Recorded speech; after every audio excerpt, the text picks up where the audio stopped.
Geography was not Christopher Columbus's strong point.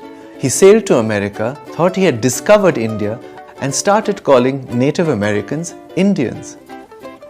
Wrong headdress for starters.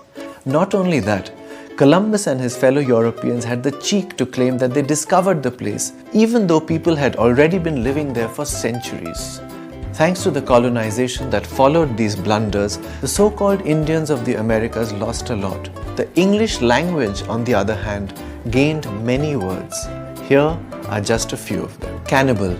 This word is another mistake of Columbus's. The Caribbean people he met when he reached what he thought was India called themselves Cannibal in their own language.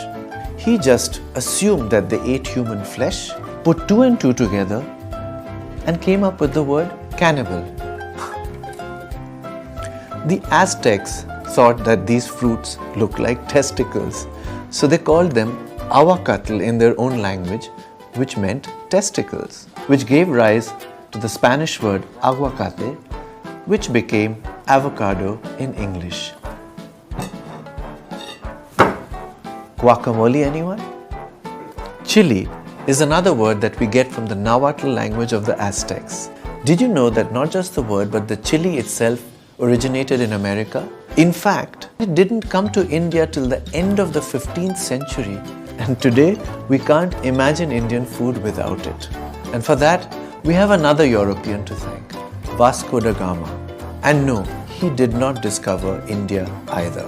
I'm the English nut, and it's bye for now. Ah!